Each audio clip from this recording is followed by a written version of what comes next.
நார்மலாக எப்போவும் ஒரே மாதிரி தோசை ட்ரை பண்ணாமல் இந்த மாதிரி கொஞ்சம் காரசாரமாக ட்ரை பண்ணி பாருங்கள். இதோட டேஸ்ட் உண்மையிலே அவ்வளோ சூப்பராக இருக்கும். சாப்பிட்றதுக்கு செம்ம ஃபில்லிங்காக இருக்கும். சின்னவங்கலேருந்து பெரியவங்க வரையும் எல்லோரும் ரொம்ப விரும்பி சாப்பிடுவாங்க. செய்கிறது ரொம்ப ரொம்ப ஈஸி.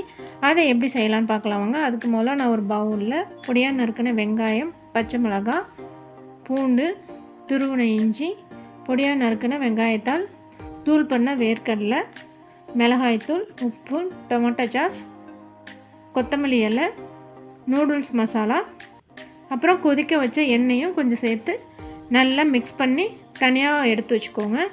இப்போது தோசைக்கல்லில் நல்லா மெலிசாக தோசை ஊற்றிக்கோங்க. இந்த அளவுக்கு நல்லா மெலிசாக ஊற்றிக்கணும். ஏன்னா நம்ம திருப்பி போட போகிறதில்ல.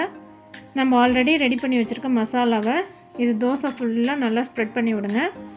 இப்போ நம்மளுக்கு தேவையான அளவு தாராளமாக சீஸை துருவி போட்டு மடித்து எடுத்து சாப்பிட்டு பாருங்கள்.